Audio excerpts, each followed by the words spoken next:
Entonces, acá en este macromodelo,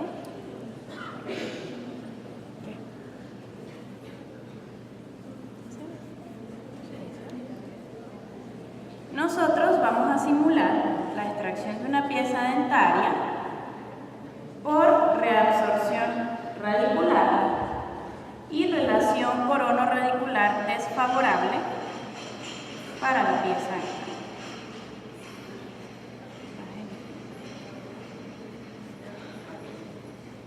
Bien, entonces la pieza dentaria a extraer va a ser un incisivo central inferior, en este caso izquierdo. Vamos a suponer que ya hicimos la colocación de la técnica anestésica, sin desmotomía, y vamos a proceder a la extracción.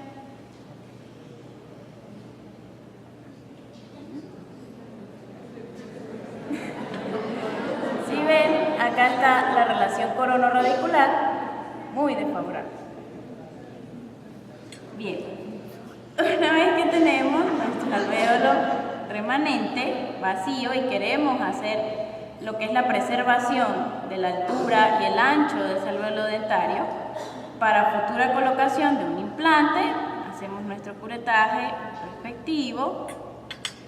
El paciente ya se le ha hecho la extracción de sangre, ya se ha hecho la centrifugación de la misma y acá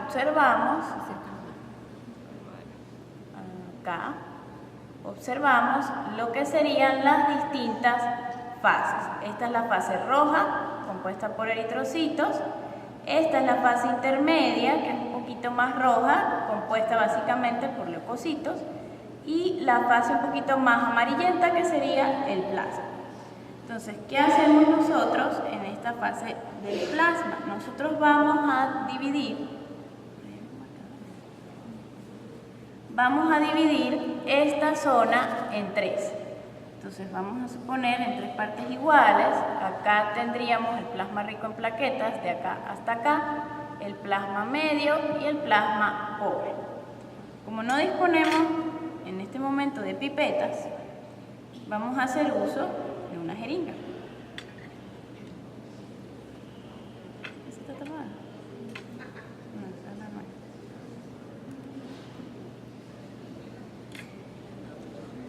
Bien. Acá, entonces, vamos a proceder a la extracción de lo que sería el plasma pobre y el plasma medio.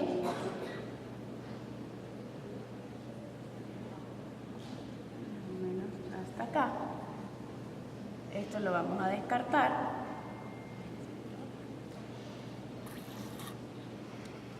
Y posteriormente entonces vamos a hacer la extracción del plasma rico en plaquetas y en este caso lo vamos a dispensar en un vaso de agua.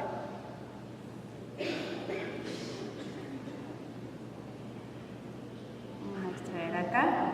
Hay autores que recomiendan tomar parte de la fase roja o donde se inicia la fase roja, porque allí se encuentran plaquetas jóvenes de gran tamaño que nos ofrecen muy buena calidad de plasma. Vamos un poquito de la fase roja y lo procedemos a dispensar en nuestro vaso de agua.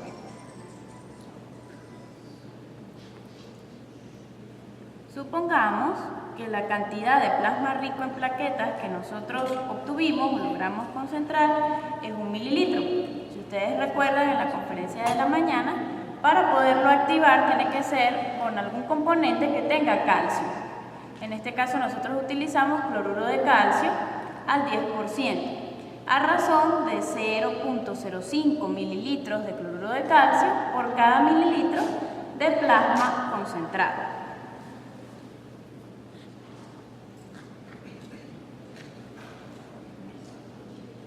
Entonces vamos a medir aproximadamente 0.05 mililitros del cloruro de calcio y se lo vamos a agregar al plasma, mezclamos Esperamos aproximadamente unos 10 a 15 minutos para que ellas se puedan activar y obtener un coágulo o un gel. A veces el tiempo varía, sobre todo está muy influenciado por la temperatura del ambiente donde estemos trabajando. Hemos comprobado que si el ambiente está muy frío, este tiempo se prolonga mucho más. Entonces, a veces lo que hacemos es que si tenemos una estufa o un horno que ya hemos utilizado y está más o menos tibio, lo colocamos allí más o menos como por un minuto para que se acelere un poco la formación de ese gel o de ese coágulo de plasma. Entonces, como aquí tenemos la magia del tiempo, entonces ya el plasma está listo.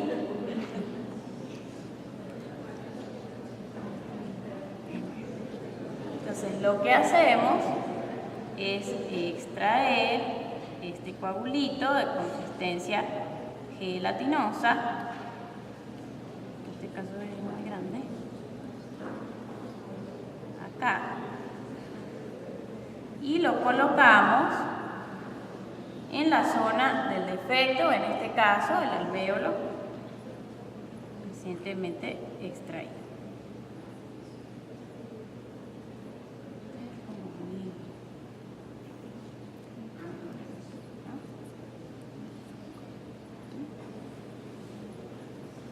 Rellenamos el alvéolo dentario con el coágulo y para mantenerlo estable o en posición, nosotros vamos a colocar un punto de sutura en X. Restos.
Si es en X, entonces yo voy a introducir la aguja, en este caso por disto vestibular, mesio vestibular, perdón, el alvéolo.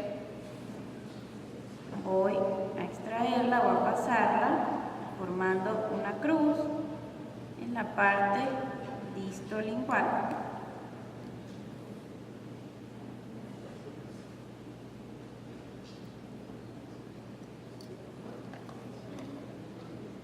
Y luego, entonces me voy a retroceder insertando la aguja en la parte mesolingual para terminar de formar la otra parte de la X hacia la parte distovestibular.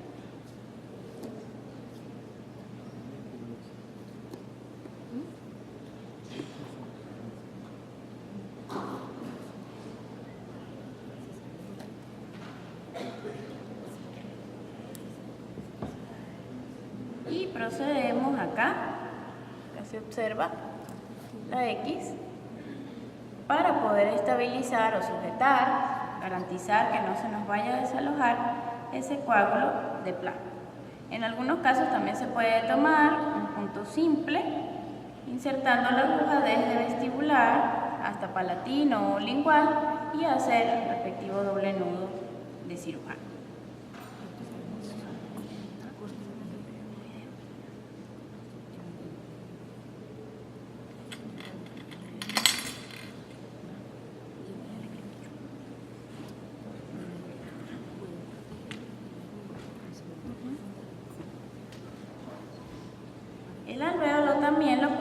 proteger con cemento periodontal.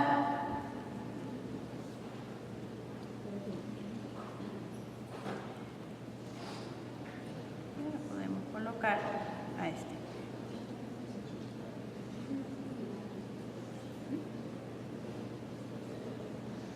Así. Dale.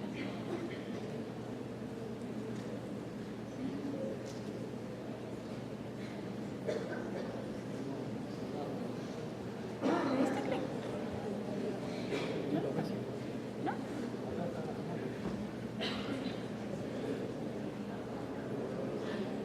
Pero le diste clic y no. Entonces tengo que buscarlo.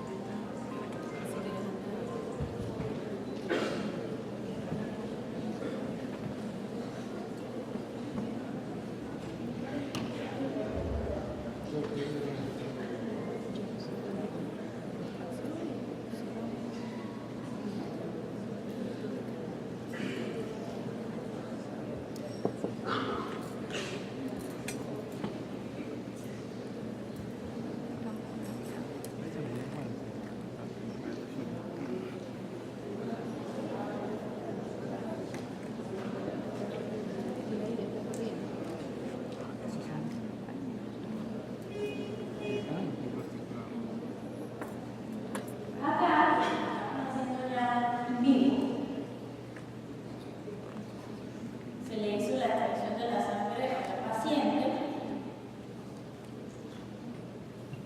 Se está colocando en los tubos hidratados para evitar que se coagule antes de ser centrifugada.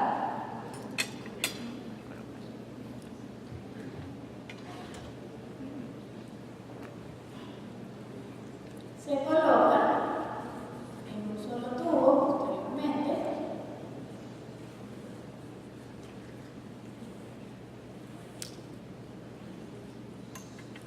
Aproximadamente se llega a extraer 10 cc de sangre, que es suficiente para tener un buen coágulo y relleno.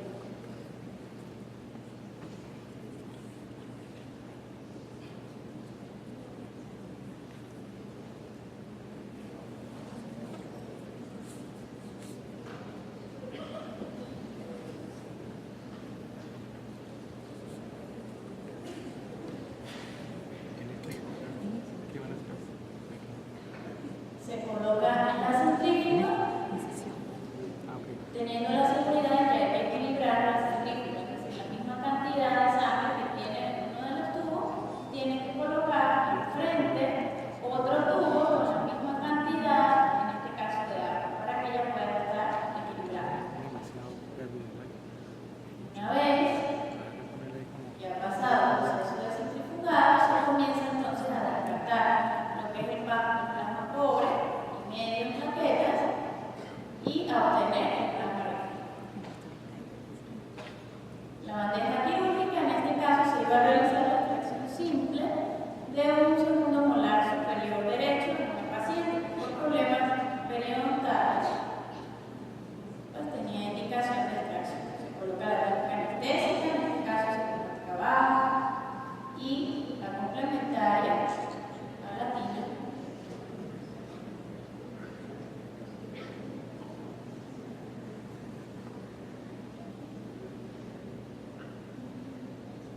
Se procede a realizar la cisticotomía alrededor de la pieza, a extraer.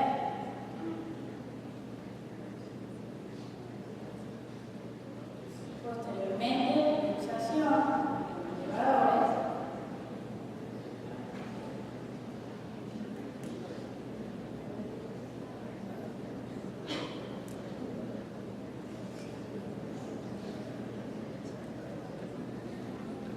Extracción propiamente dicha, curetaje, alveolar y preparación del lecho receptor.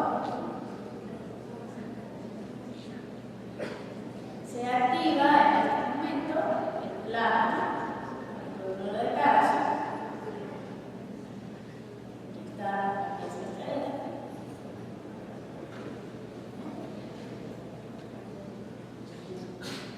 Y estamos colocando el plasma rico en un vaso dable.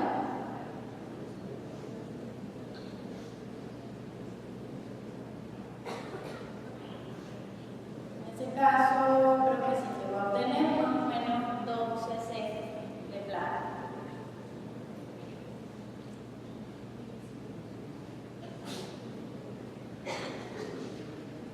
Aplicamos fluoruro de calcio para activarla.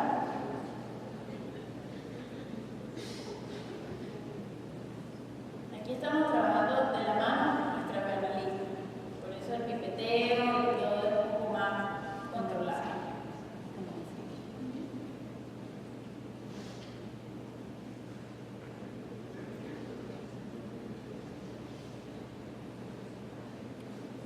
Una vez activado, tal cual por la manía de los minutos, llevamos entonces este coágulo de plasma dentro de la vena.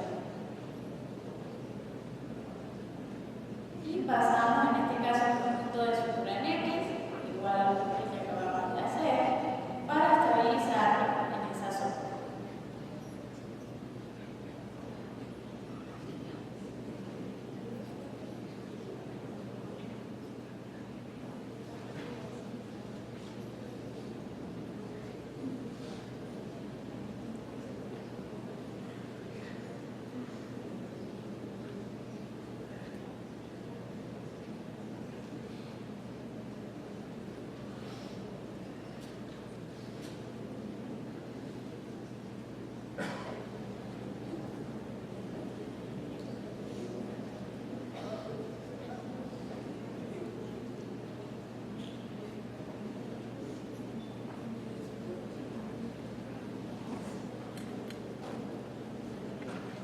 Un sobremanante de plasma que no sobró, no podemos perder nada, se lo inyectamos con una jeringa de insulina alrededor del heredero. Y esperamos que la paciente pues ya esté con suficiente tiempo como para que sea candidata para profesionales.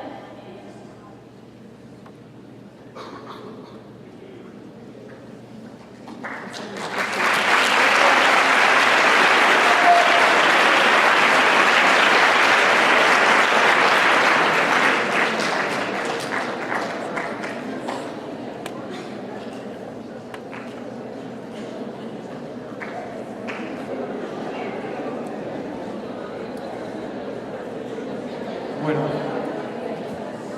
continuando con la preclínico, a continuación vamos a hacer una pequeña demostración del manejo que podemos hacer cuando se presentan deficiencias en los rebordes alveolares y el paciente pues solicita o requiere un manejo implantológico para una rehabilitación. Como observan acá en el video, en ciertas ocasiones, sobre todo en el sector mandibular, en el área posterior, como comentamos cuando hicimos la presentación, son las zonas que son más susceptibles a procesos de reabsorción, sobre todo posteriores a la ubicación del foramen mentonial, y justamente son las áreas que son más susceptibles a las pérdidas dentarias y que normalmente requieren rehabilitaciones protésicas. En este caso, si observamos clínicamente, el paciente presenta una deficiencia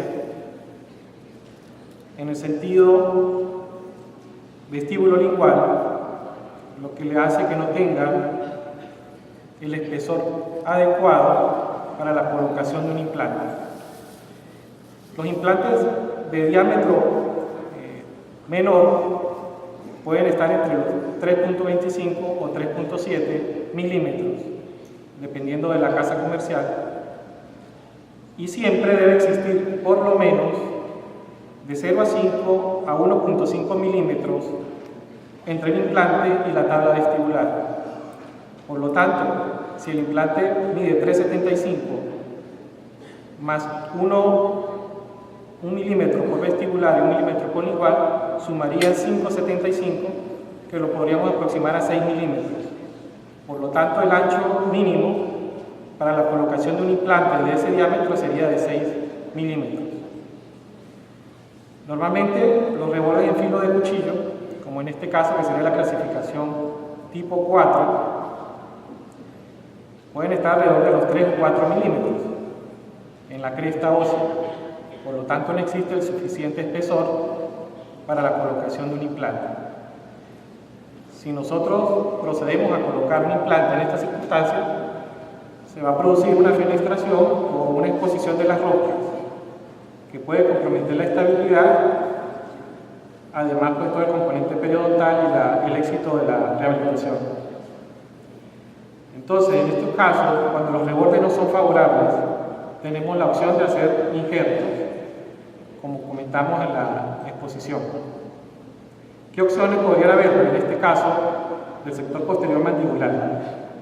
Dependiendo del tipo de defecto, si es defecto en ancho o en altura, pues nosotros podemos diseñar o apoyarnos en las diferentes presentaciones que pueden tener los injertos, además de la localización que tengan.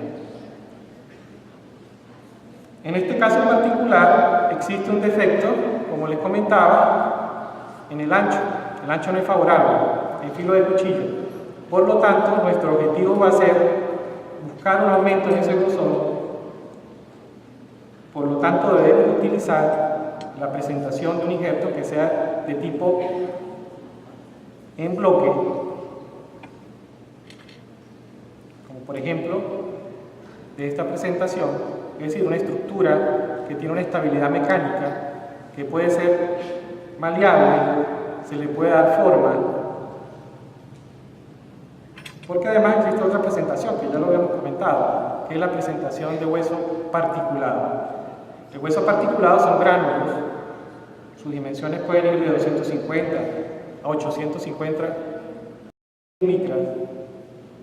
Quizás entre más gruesa sea la partícula, es más favorable porque va a constituirse como una malla con las porosidades que permiten la revascularización.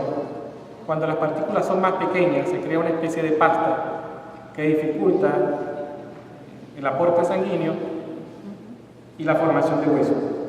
Si yo utilizo hueso particulado para el manejo de este tipo de defecto, seguramente va a fracasar.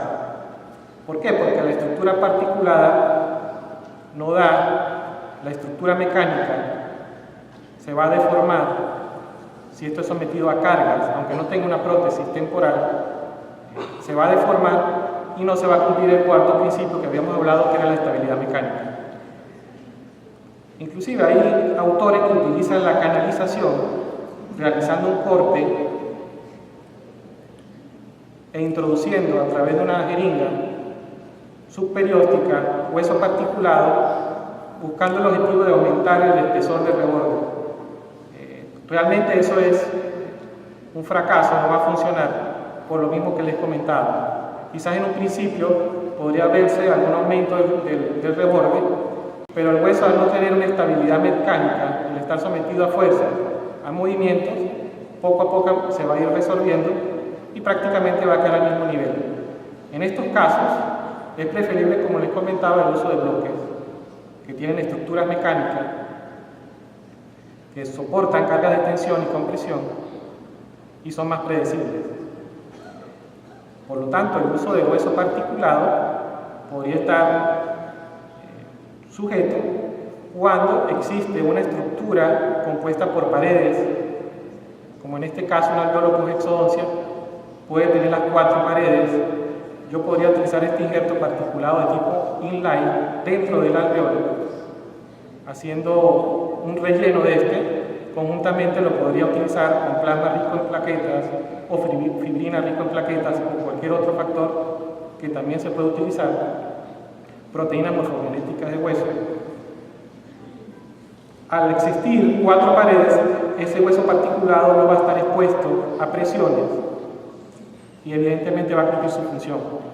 En algunos casos puede existir una fenestración en la tabla vestibular de mayor o menor grado. Yo puedo utilizar también hueso particulado y en ese caso debo utilizar una membrana de colágeno que va a evitar que el tejido blando prolifere o invada el injerto particulado y se pierda. Otros autores también no me parece una técnica favorable, es el uso de mallas rígidas cuando se utiliza el hueso particulado, ya que le había comentado que hay que hacer otro procedimiento quirúrgico para retirar las mallas. Con esto les quiero decir que el hueso particulado tiene un uso específico y muy limitado. No en todos los casos con el uso de hueso particulado nosotros podemos ganar estructura ósea, porque uno de los elementos más difíciles en la rehabilitación implantológica es la ganancia de hueso. Todo el hueso que se coloque, aunque sea autógeno, se va a reabsorber en mayor o menor grado. Y el hueso particulado, sobre todo cuando es de tipo no es autógeno, va a sufrir una tasa alta de reabsorción. Volviendo a los tipos de injertos con su presentación,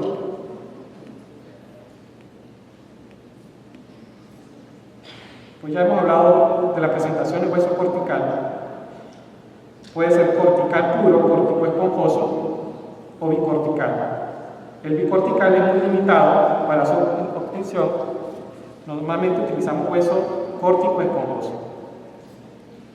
En este modelo el defecto es más o menos grande, va de la zona canina, implicaría la zona premolar y la zona molar. Según las exigencias del rehabilitador, nosotros debemos tener una ganancia de hueso, hacer una reconstrucción ósea para la colocación del futuro implante o de varios implantes.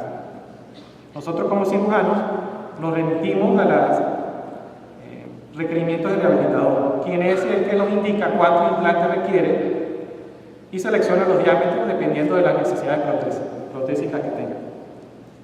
Como es un defecto muy grande, ya que abarca prácticamente 4 piezas dentarias, habría que evaluar de qué área nosotros vamos a obtener el injerto.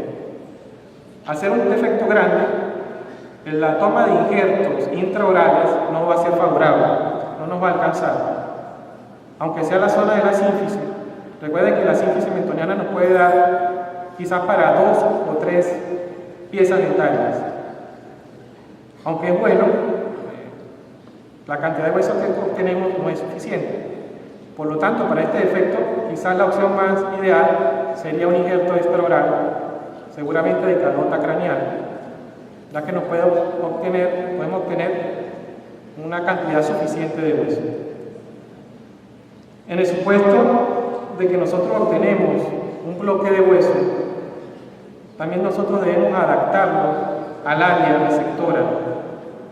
En muchos casos la colocación de un injerto muy largo va a tener complicaciones porque no va a adosarse o no va a haber contacto íntimo entre la porción esponjosa y la superficie del lecho receptor. En esos casos es recomendado hacer un seccionamiento de esos bloques aproximadamente entre 1.5 a 2 centímetros y colocar varios bloques. En este defecto podríamos hacer 3 cortes. Cada bloque va a ser o debería ser estabilizado con 2 tornillos. Entonces hay que hacer perforaciones y colocarlos. Los diámetros de los tornillos pueden estar entre 1.3 y 1.5. No deben ser tornillos muy gruesos porque estos injertos, a pesar de que pueden tener de 3 a 4 o 5 milímetros de espesor, se pueden fracturar si utilizamos diámetros muy gruesos del tornillo. Entonces hay que ser muy cuidadosos porque al momento de hacer las perforaciones se pueden dañar. Entonces, un hecho importante es la selección del tipo de injerto, de dónde lo vamos a obtener, y la preparación del lecho receptor. La preparación del lecho receptor debe ser realizada antes de la toma del injerto. Por lo tanto, el diseño de la incisión ya debe estar confeccionado, el levantamiento del colgajo. Al ser un defecto tan grande, previa anestesia del paciente, nosotros podemos hacer una incisión crestal, siempre dirigida más hacia el área lingual, en el caso mandibular, o hacia el área palatina, en el caso superior, porque esto nos permite que al momento de levantar el colgajo y volverlo a reposicionar, la línea de incisión va a quedar alejada de la zona donde se encuentra el colgajo, el injerto, perdón. ¿Por qué? Porque uno de los fracasos de estos injertos es cuando quedan expuestos al medio bucal, se produce una dehiscencia, la sutura se desata y se expone el medio bucal, contaminándose y el injerto se pierde. Entonces, en este caso nosotros podemos hacer incisiones crestales ligeramente dirigidas hacia el lingual. Estos son colgados de espesor total. Total significa que tiene mucosa, la submucosa y el periósteo. Como nosotros vamos a hacer un relleno, vamos a hacer un aumento, solamente la incisión crestal no va a ser suficiente, porque al colocar el injerto va a haber un aumento de ese grosor y cuando reposicionemos el colgajo va a quedar una abertura y para aproximar los bordes del colgajo se va a producir una sobretensión, se puede romper el colgajo y eso va a afectar el éxito. Entonces, en estos casos debemos hacer incisiones de alivio o incisiones liberadoras, mesiales y distales al área donde nosotros vamos a realizar el injerto. En esta zona estamos en la zona canina. No es conveniente preservar en este caso la papila, podemos hacer incisión mesial a la pieza dentaria para asegurarnos que el injerto quede adosado o cubierto adecuadamente por el colgajo. Como es una zona donde está el agujero mentoniano, pues debemos realizar la incisión de alivio teniendo como previsión la emergencia del nervio para evitar daños o lesiones nerviosas. Procedemos a hacer una incisión de alivio en una sola intención y levantamos el colgajo.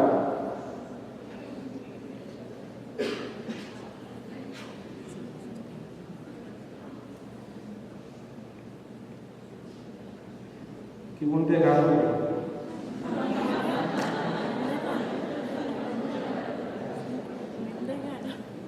Recuerden que la incisión debe ser de una sola intención. Entonces hacemos la exposición. Acá tenemos un colgajo de espesor total. Estamos viendo la tabla vestibular limpia. Cuando se coloca el injerto, esto no debe tener ningún tipo de tejido blando. Si hay un proceso infeccioso, debe ser removido. Tejido cicatrizal, tejido fibroso debe ser eliminado. Porque si no interfiere con el proceso de adhesión, de unión del injerto. Para algunos autores recomiendan hacer una decorticación o perforaciones sobre la tabla vestibular. Esto con el objetivo de mejorar la vascularización, que factores de crecimiento pasen hacia el injerto. En muchos casos no es necesario hacer unas perforaciones tan exageradas. Es suficiente con hacer un buen colgajo, unas pequeñas perforaciones y luego colocar el injerto.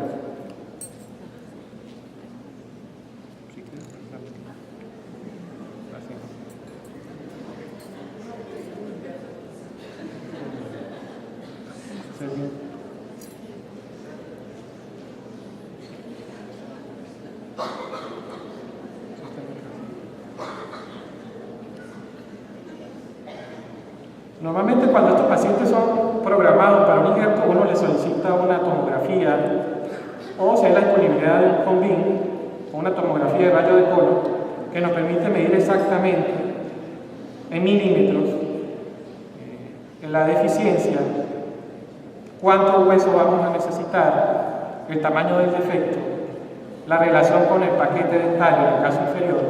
Entonces, evidentemente siempre necesitamos el apoyo imagenológico y preferiblemente, como les digo, de un CONVIN. Con eso nosotros ya tenemos, previo a la cirugía, una idea muy aproximada del tamaño exacto del injerto que vamos a utilizar. El injerto debe ser manejado y tratado, almacenado adecuadamente una vez que se obtiene, realizándose los cortes que nosotros consideremos adecuados, eliminando los bordes o aristas que queden, que esto puede ser un foco para lesionar la mucosa o el periósteo. Entonces el injerto se adosa dependiendo de las necesidades. Acá estamos realizando la colocación de un injerto tipo Venier, porque estamos aumentando específicamente el ancho del reborde. En la zona mandibular normalmente existen defectos tanto en altura como en el ancho. Utilizamos también injertos tipo silla de montar. Entonces estos injertos nosotros hacemos perforaciones utilizando un motor a baja velocidad, siempre con irrigación.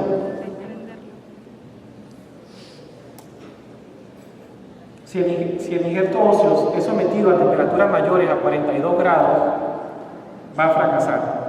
Entonces, como creo que todos lo hemos comentado desde esta mañana, siempre la refrigeración es importante. La solución salina fría es fundamental. Entonces hacemos perforación tanto del injerto como de la superficie ósea, una longitud que nos asegure que no estamos lesionando estructuras vitales como el paquete dentario o perforando la cortical igual. Una vez que hemos hecho la perforación, colocamos un tornillo de diámetro ligeramente mayor al tamaño de la broca y aseguramos con 2 tornillos el bloque. Una vez que está asegurado ese bloque, podemos utilizar hueso particulado o plasma para terminar de asegurar el cierre de ciertos espacios que pueden quedar y preferiblemente, o en la medida de lo posible, la utilización de membranas. Nos asegura pues que todo lo que hemos colocado va a permanecer en el sitio y no va a haber invasión de células que no sean promotoras del hueso. Cerramos, reposicionamos. Fíjense que cuando yo intento cerrar acá, queda un espacio grande. En este caso, y siempre hay que hacerlo, hacemos una maniobra que es la maniobra de Riemann, que es liberar el periósteo para que ese colgado se desplace y pueda asegurar el cierre completo, sin tensión, y nosotros podamos suturar. Si el colgado queda tensión, se observa una área isquémica, se va a exponer, el colgado tiene un sufrimiento por una baja vascularidad y esa vascularidad también va a afectar el injerto. Entonces, uno de los éxitos de cualquier injerto es asegurar la vascularidad.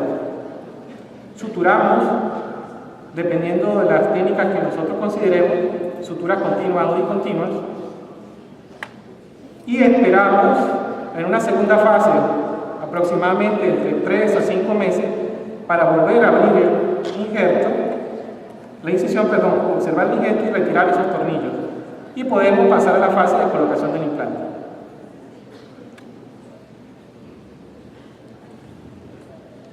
No sé si hay alguna pregunta o duda. Si no, pasamos a la...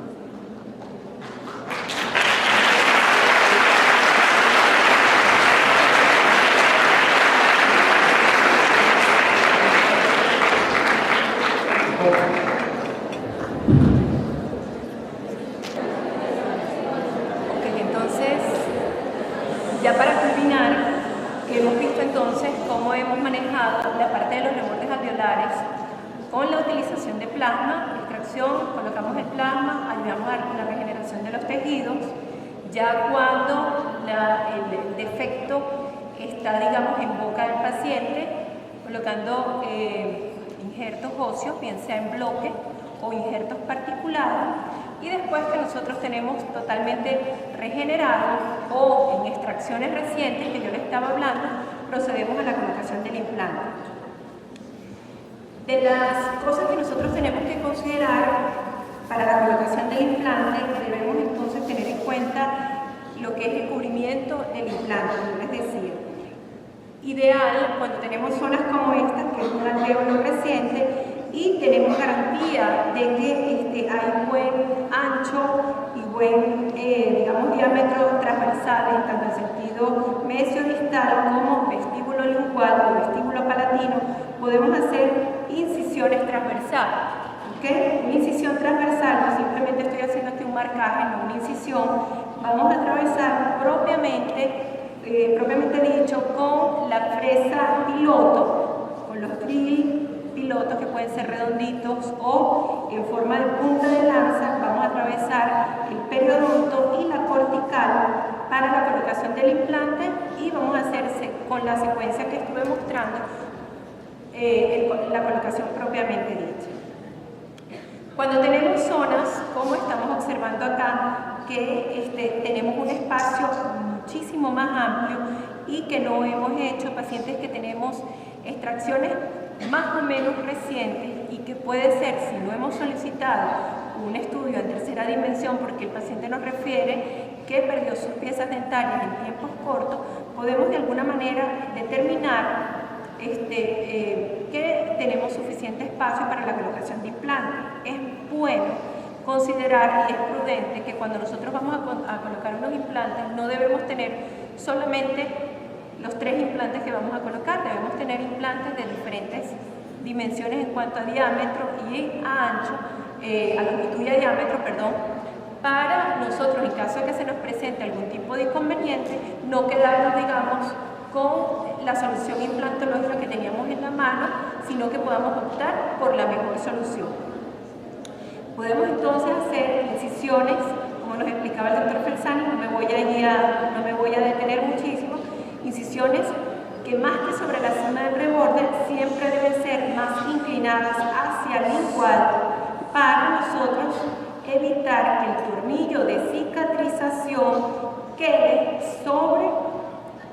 en la zona de la incisión. ¿Por qué? Porque mientras menos comunicación haya con el medio bucal, los implantes nos van a cicatrizar mucho mejor. Lo que yo les explicaba, que mientras menos que se ha notado que hay una diferencia entre los implantes que están sumergidos completamente, tienen mejor respuesta a la osseointegración que implantes que están en contacto con la placa bacteriana.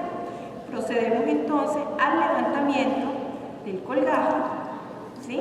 Aquí podemos hacer incisiones sin relajante o sin alivio para nosotros evitar problemas periodontales si ya sabemos que tenemos el tejido completo, ¿sí? Entonces, cuando tenemos condiciones que vamos a colocar, vamos a hacer el ejemplo en esta zona de la colocación de un implante, entonces ya tenemos a nuestro paciente anestesiado y vamos a proceder, siempre va a ser con un contraángulo. Nosotros aquí tenemos un micromotor, pero bueno, íbamos a hacer el traslado de tanto material. Procedemos en primer lugar y con irrigación constante vamos a hacer la incisión transmucosa, ¿ok? Pasamos la parte de la encía como tal y perforamos la cortical de nuestro hueso, ¿sí? Que nos va a permitir que nosotros no estamos, digamos, liberando, no estamos poniendo, digamos, de alguna manera en fase de cicatrización en lo que es el premolar y el lateral. Procedemos entonces a el cambio, lo que yo les explicaba, de broca. Luego entonces empezamos, si nosotros vamos a colocar un implante de 11.5, por ejemplo, nosotros el marcaje de la broca, que como es esta, ellas vienen con marcajes de 9, de 11, de 13, nosotros procedemos entonces a introducir preferiblemente 1 milímetro más de lo que nosotros vamos a necesitar.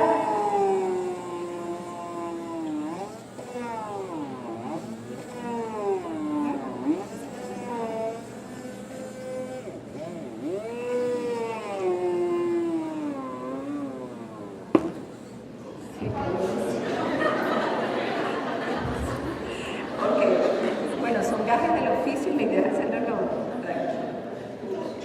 una simulación. Vale. Ok, entonces procedemos.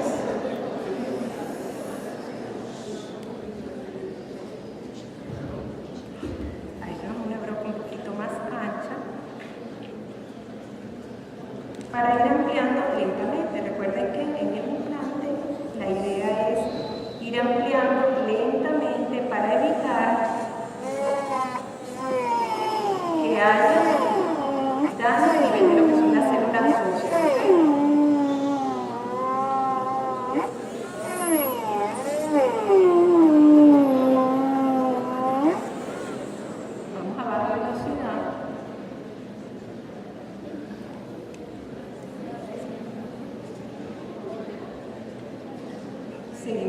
estudiante.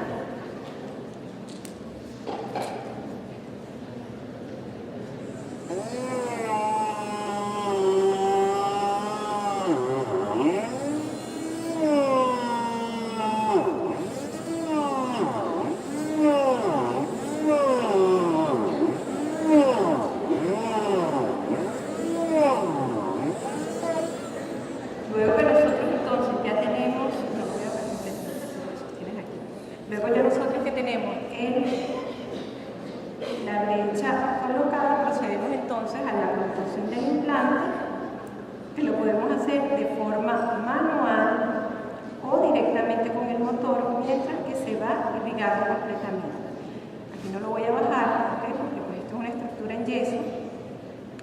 Luego que entonces ya el implante está en boca, vamos entonces a proceder a colocar el tornillo de cicatrización, que lo vamos a tener contenido en esta zona, en este aditamento. Nosotros entonces, teniendo ya el implante, imaginemos que ya está en boca, lo que vamos a hacer entonces es colocar el tornillo de cicatrización.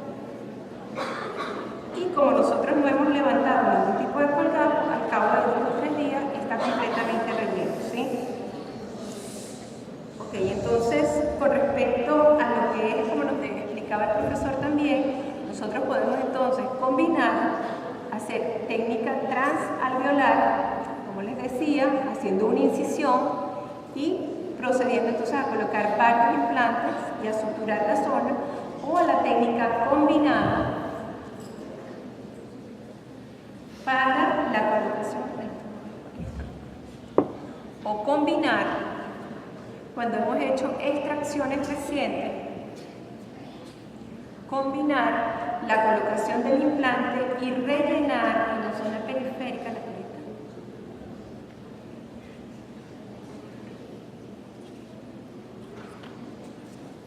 ¿Ok? Pudimos entonces colocar el injerto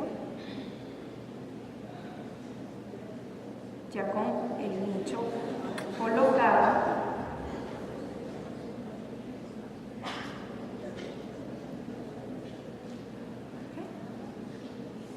El implante, podemos colocar una membrana y suturamos en X como nos presentó la profesora Yenaida. Entonces, opciones, digamos, para manejo en el consultorio son muchas.